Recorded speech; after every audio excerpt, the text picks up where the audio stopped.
Hello everyone. Welcome to my channel. Today I'm bringing you a deep dive story about Gökberk Yildirim and Cemre Arda. All the details are right here, no filler, just a careful, beginning to end breakdown you can listen to from start to finish. If you enjoy this kind of long-form narration, please like, subscribe, and consider joining the channel to support more videos like this. Thank you, and let's get into it. It began with a sentence that sounded almost too simple for the hurricane it would unleash. I fell for her the moment I saw her. Those words, quietly attributed to Gökberk Yildirim during a small backstage interview, lit up every corner of the fandom. Not because love at first sight quotes are unusual in the entertainment world, but because of who he was talking about, Cemre Arda, his scene partner, sparring partner, and co-conspirator in building the on-screen magnetism that powered their hit series, Windy Hill. If you trace the timeline back to the first table read, the clues were always there, though easy to miss if you weren't looking. The story goes that the room was too bright and the pages too crisp, that brand new script smell that says nothing has gone wrong yet. People came and went, adjusted mic packs, whispered to assistants. And then the door opened and Cemre walked in, hair up, hoodie on, eyes scanning for an empty chair. She sat. Gökberk looked up. A beat, barely a second, long enough for someone to joke later that the series had its first real line before a single word was spoken. From there, the machinery of television took over. Call sheets. Dawn pickups. Blocking rehearsals where the marks on the floor don't belong to you yet. He learned the way she prepared, how she read scene descriptions out loud under her breath until the rhythm felt right. She learned the way he listened. How he let the other actor's last syllable hang before he answered, creating a space where tension could bloom. Directors noticed, crews noticed, and, most importantly, the camera noticed. Fans like to say chemistry is a mystery, but the people who do this work talk about it like a craft. Cemre and Gökberk were students of that craft. When a moment wasn't landing, they didn't amplify, they simplified. A hand lowering, an eyebrow softening, a silence that earns its keep. In a pivotal episode midway through the season, there's a scene on a windy ridge where the characters stop pretending not to care. The original script gave them 3 paragraphs of dialogue. They ended up saying almost nothing. The air, the breath, the distance closing, that became the text. Afterward, someone on the crew swore you could hear the sound mixer exhale into his sleeve. Then came the first outside the set sighting. A bookstore, of all places, late on a weeknight. 2 people standing at a display table, laughing at the same margin note in a novel, then moving on like strangers who share a secret genre. A fan posted a blurry photo, the kind tabloids can't use but the internet loves. Same jacket, someone said. Same sneakers, someone else added. It's nothing, replied a third. The debate began. Interviews didn't comment. Gökberk kept things grounded. Working with Cemre makes me better. Cemre, in a separate conversation, returned the volley. He listens in a way that makes the scenes feel lived in. Critics called it professional admiration. Shippers called it confirmation threaded through courtesy. The producers stayed neutral. We're lucky, they said. Some pairings take months to click.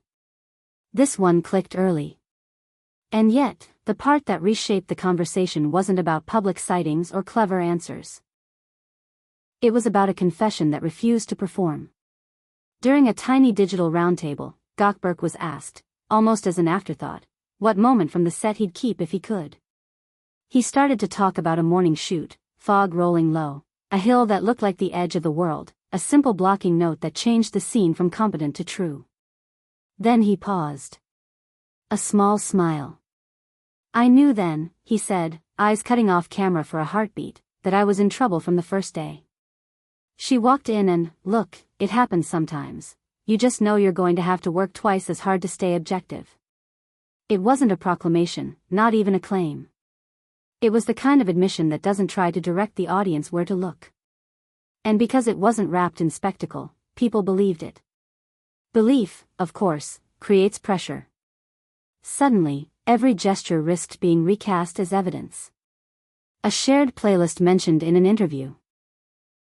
A behind-the-scenes photo where his chair is closer to her mark than the others.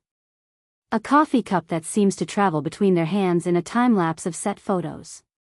The internet builds cathedrals out of breadcrumbs. Cemre and Gökberk did the only sensible thing, they kept the work first. Long days, clean takes, controlled press. When you refuse to turn your life into a narrative product, your story has a chance to stay human. Still, the center of gravity had shifted. Insiders began to talk about the way they protected the scenes that mattered. On heavy days, they took a walk before rehearsal, no phones, a lap around the lot to trade out noise for focus. On lighter days, they stood by the monitor together, watching as if they were studying strangers they cared about. When a rewrite pushed a tender moment too far, they asked to cut 3 lines because the eyes would do it better. And they were right. With the finale approaching, the production moved to a coastal town for a block of location shoots. A small hotel, the kind with creaky stairs and keychains so heavy you can't lose them. Cast dinners at long tables, crew in hoodies at the far end swapping stories about blown fuses and miracle saves. One night, a power outage swept the street. The kitchen kept cooking by candlelight. Someone brought a guitar they didn't know how to tune. A makeup artist remembers Cemre and Gökberk at the far corner, laughing at nothing, serious the next second, like two people moving through a conversation they'd been rehearsing for months without realizing it. What happened next was not a grand reveal or a tabloid-friendly plot twist. It was smaller and braver than that. They agreed, quietly, privately, that labels would not lead them. That they would protect the work they'd already made, and the people around them who depended on their steadiness. That any next step would be chosen, not coerced by an algorithm's hunger. To the outside, this looked like silence. Inside, it looked like a promise to be careful with something fragile. When Windy Hill wrapped, they wrote handwritten notes to the departments, lighting, wardrobe, sound, thanking them for making space for nuance. Cemre's letter joked about the wind machine having a crush on her hair. Gökberk said he'd learned more about listening from boom operators than from books. Nothing about love. Everything about attention. And yet, the story kept breathing. A month later, a charity gala. Separate arrivals, staggered on purpose. Inside, a seating chart that placed them 2 tables apart, the paradox of visibility and distance. Cameras found them anyway. A moment at the edge of the dance floor where they spoke too close for microphones to steal. A hand on a forearm, the universal language for stay. The clip went viral for a day and then sank under the weight of newer noise. But the people who care kept it like a postcard. Here's what makes this whole arc feel rare. It isn't about proving a point to the audience. It's about proving one to themselves. That you can be drawn to someone's center without dragging them into your storm. That you can let feeling change the way you act without letting it decide the script for you. Gökberk's early confession, love at first sight, trouble from the first day, could have become a narrative that swallowed up their work. Instead, it became an anchor for it. You can only act with that kind of clarity when your off-camera compass is set. Of course, there will always be competing drafts of the story. Some will call this a calculated slow burn engineered by a PR team. Others will insist it's ordinary coworker warmth dressed up as destiny. The truth doesn't need either defense. What exists on the record is simple: 2 performers who started as colleagues, who learned each other's rhythms with unusual speed, who admitted, carefully, that something extra crossed the set boundary, and who have chosen to move forward without turning their connection into a spectacle. In a culture that rewards overexposure, that restraint is its own headline. So where does that leave the future? Professionally, the door is wide open. Rumors already link Cemre to a limited series with a director known for intimate, dialogue-light storytelling. Gökberk is said to be circling a role that would push him into darker terrain, the kind of part that resets an actor's image overnight. Whether they work together again is a question producers will keep asking, because audiences vote with attention and the numbers are what they are. But if they do reunite, it will be because the material demands what only they can do, not because the market demands their proximity. Personally, the only ethical answer is patience. Relationships built in the bright light of public attention need shade to grow. If the next time you hear about Cemre and Gökberk it's only about their craft, count that as a win.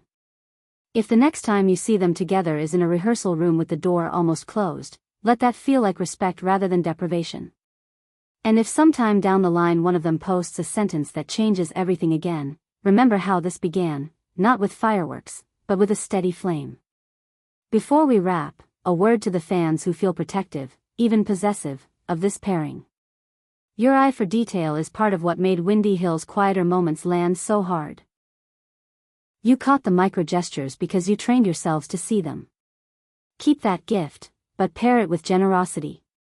Let the people who gave you that tenderness in fiction have the safety to find or not find it in real life, without applause meters keeping score. Thank you for watching. If this kind of careful, respectful storytelling is your thing, please like the video, subscribe for more, and tell me in the comments, what scene made you believe in Cemre and Gökberk first? Was it the ridge in episode 8? The kitchen doorway confession in episode 11?